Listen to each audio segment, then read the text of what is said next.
time for dinner. And Simbi, wait. Sherry. What's up? Kubona wayishiti was good. Kandi umwana mwiza shaho.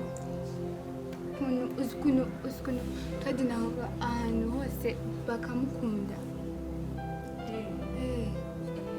baramukunda. Kandi nanjye ndagukunda. Tuzagendana mu mujyi tukagenda muri town. Tugende muri shopping race. Naguze shopping kugura imyenda byose inkweto zagufasha hose.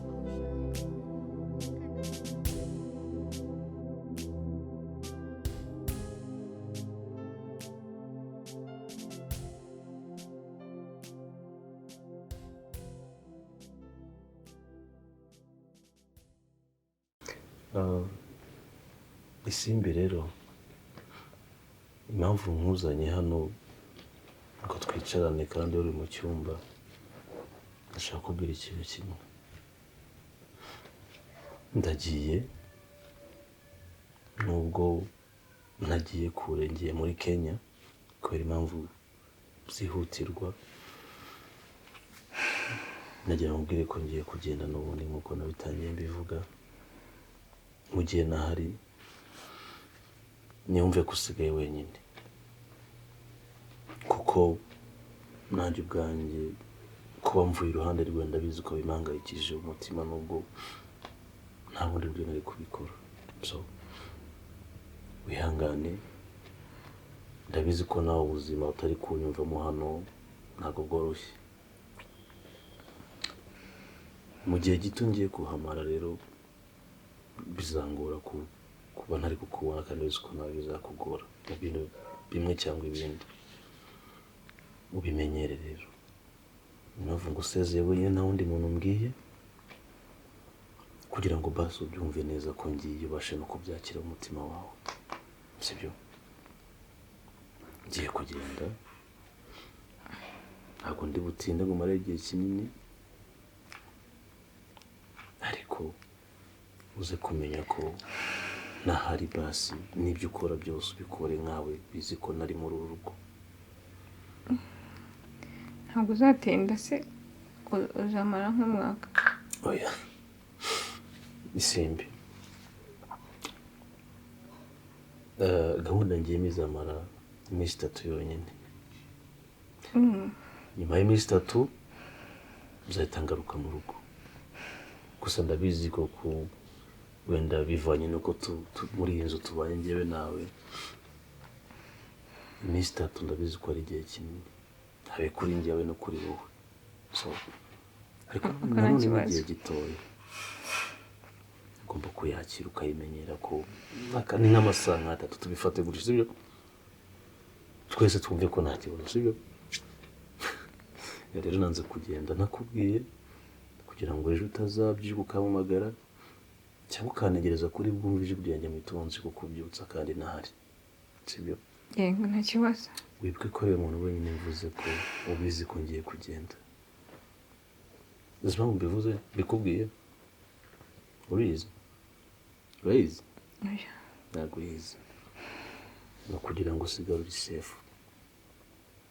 Turumva ko nubwo ngiye ariko mu mutima wawe ndetse n'uwanjye turi kumwe ndahari. Ko nzagutekereza, nzakora akazi nibaza uko wabyutse, ko wariye, ko wagiye muri douche.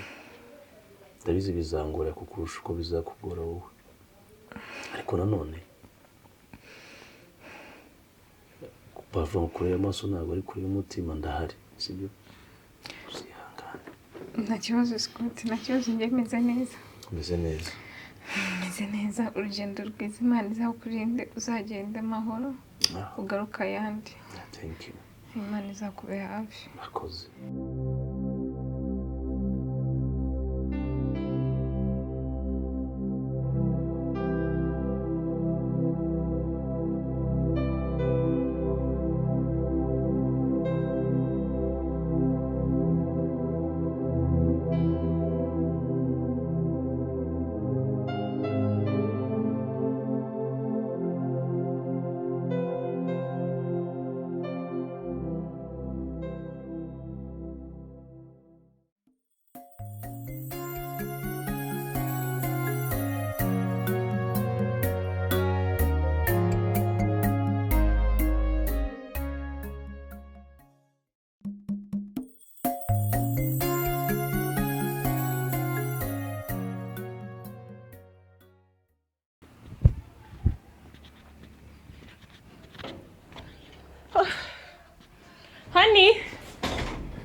Honey.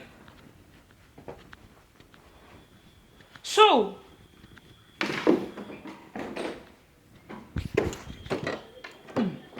Babe. Mugabo ari hera. Honey.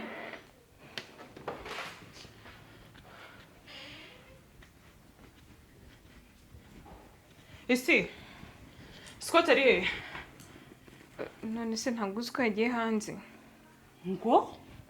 Yagiye hanze rwose, indege yahagurutse mu gitondo saa 2.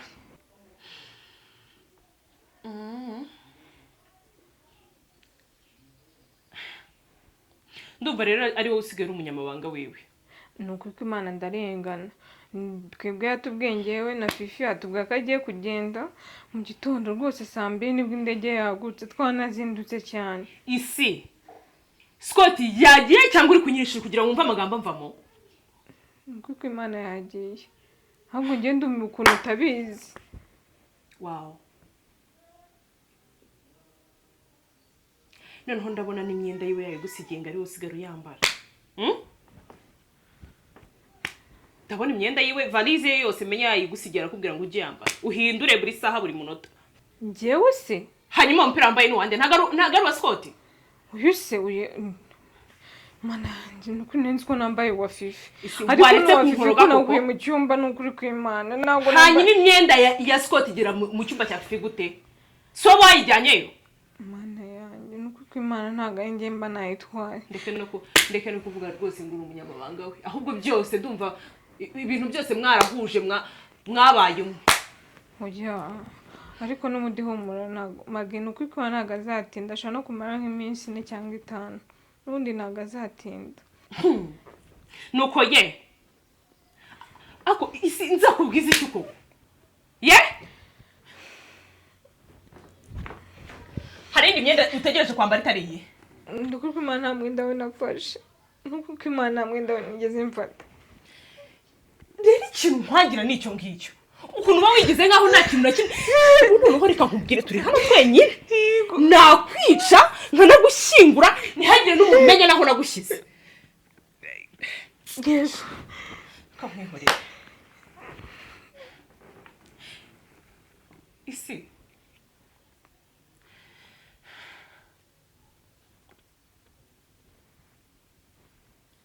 Wigize shitani kazi yaje muri iyi nzu.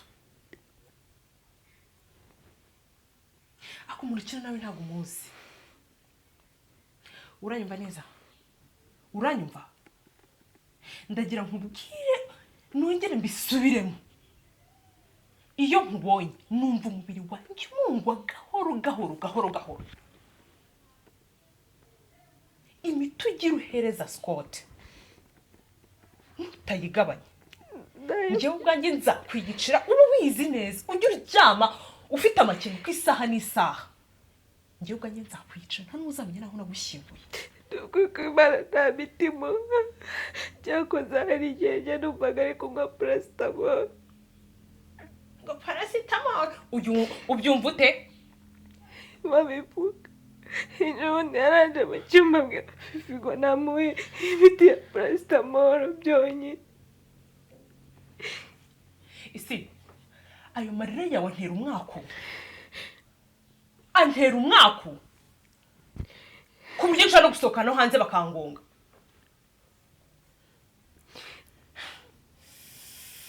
Ayo marira yawe antera isesemi. Ku buryo numva ntangiye no kumukorwa. Icyakubwira. Isi ufite amarira mabi. Ku buryo bigukundiye. Wagirika no kunarira. Ngo nzongera.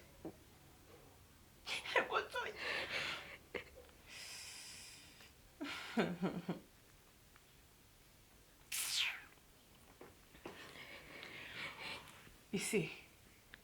Karabaye. Ndagira nkubwire yuko hano nta muntu uri gutera impuhwe. Uri kumva? Nta muntu icyakwereka ukuntu umeze. Icyakwereka ukuntu usa. Muri iyi si y'abazima niwe muntu ufite isura mbi. Ku buryo utanakagombye no kwirirwa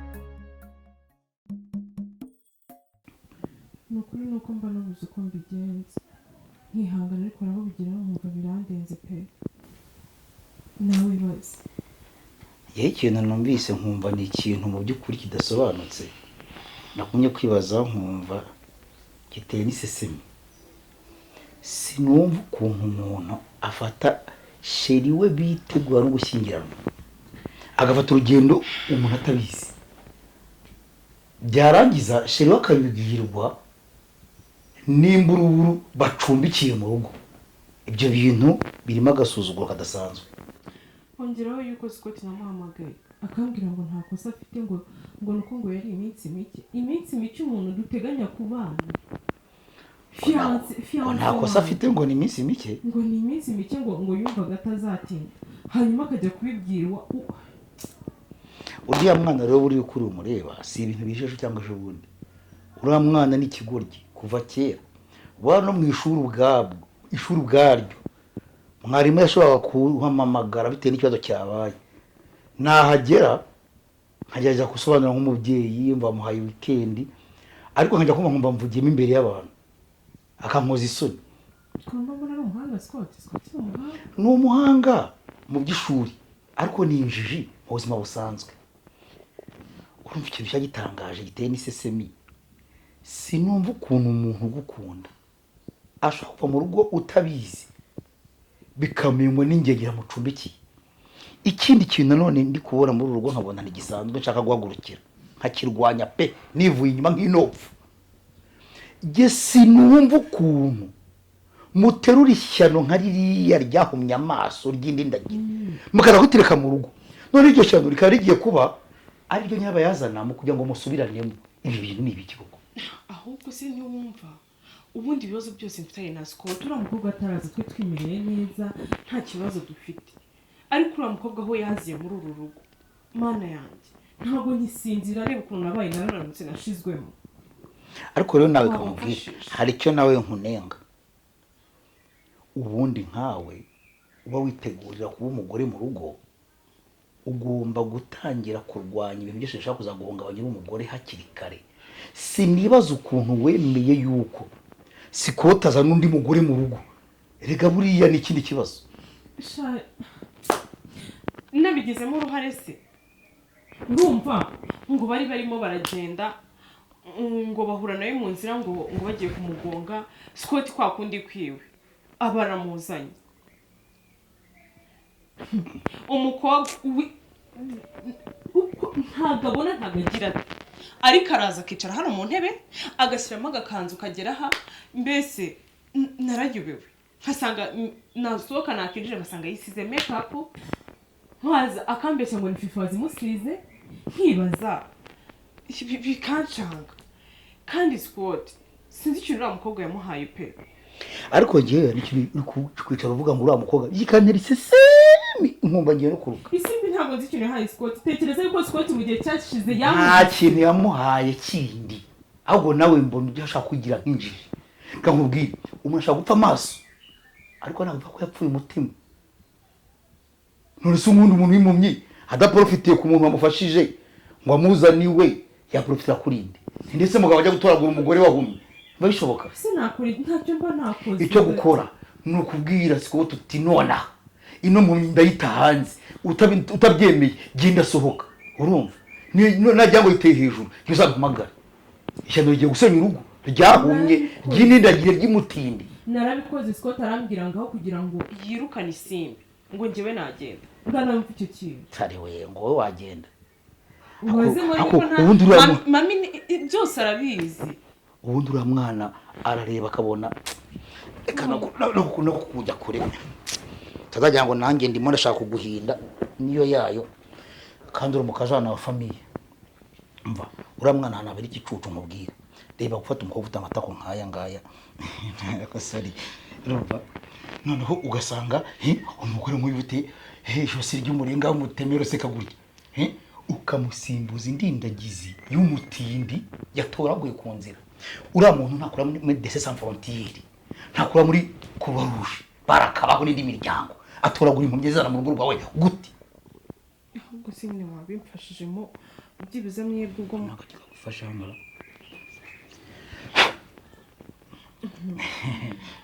Merci. Byibuze mwebwe ko yabumva. No kuvuga ngo ikintu gihari muri make tuzajya dufunga tuganishije inyuma siko nabyo bituma mu maso hagaragara neza. Icyo nakubwiraga ni ukuvuga ngo wowe ibintu bishyamo kujenjeka, menya ko uri umugore mu rugo nta kintu gisigaye. Iyo umuntu amaze kwa fiance imiryango tukakumenya mwamusigaje iki kubana, rero ufite ijambo wikafata nk'ucumbitse. Ikiri kubitera urumva gakondo rutuma atinya umuntu. Noneho rero mu gutinya umuntu ugasanga ni naho byose biziye. Simupira igihumbi magana angahe 1998 squad imarike niyera. Urumva icyo nakubwiraga, menya ko ari we nyurugo ugira ijambo iwawe. Urumva nagira ngo akunanije igihe umbwire jewe ndi inyuma yawe. Urumva ikintu cyane nakubwira uri yabanje kubigendamo biguntege, ashyirwamo propaganda n'abandi bantu. Urabizi umuntu afite ikigare cy'ibintu by'ibihungu bivuga mu nzoga mu bubari. Ndamubwira nturiya mwana n'imfura y'u Rwanda, akambwira ngo ufite amahane, ngo nawe namutazashobokana. Akambwira nitonde, umugore ufite amahane mu rugo ntabwo aba ameze nk'umugore w'ingarisi w'ikigoryi. Ikintu nshaka, ikintu nshaka ni uko umenya ko ari wowe ufite responsibility muri uru rugo. Sinshaka kuza muri uru rugo umeze nk'ukerakera nk'imbururu ibebera. Kubera iki? Umutindikazi. Mukobwa sinzi ikintu yamuhaye ariko. Oya uriya mwana agira intege nkeya zo kumva ko yafasha abantu, yagira gute. Kandi abantu bikigiye kubafasha no kutabafasha byose ni kimwe. Abantu bikigiye bose bisi ya none ni ibibazo gusa. Ariko cyo nakubwira cyo nk'umugore mwiza kandi w'umuryango rwose igihe ujyumbaza. Erega buriya umugore iyo yaje muri famille twese tugomba kumushyigikira, kuko urumva nitwe turi inyuma y'uriya mwana wanjye. Ndise abandi ni base abandi ya nyina wabo, natwe turifuza umugore w'umuryango muzima. Ubwo rero urabona abana b'iki gihe muri generation wenda ko bari mu bigare byabo bagiye babona abakobwa hirya no hino, bagera aho ngaho bakabona kubona umugore biroroshye. Nyamara tandukanye umugore w'urugo wubaka n'imburuburu mwahuriye muri za karabaye mirabyina imeze nka ngoyeza kari gasoke. Urumva tekereza nawe umugabo umeze gutya cyangwa n'ikireba umugabo guta amaguru nkaya ngaya anepa skwita ko yishyirira nepa. Ikindi buriya giwe ikintu cya mbere nabanje kumushimira, buriya ntuzabona umukobwa ufite ibyinyo bibi. Inseko yawo ubwayo irahagije muri famiye yacu. Ikindi urabona ari bakobwa b'iki gihe ntari kuba yakurya ibintu wenda ntaze cyangwa ko nibere rye rimeze nk'umushumiri ragira. Hana nk'amabere yawe ni amabere ubona ko arasongoye, nibere ubona ko rirashyushye. Ese iminwe basize iki?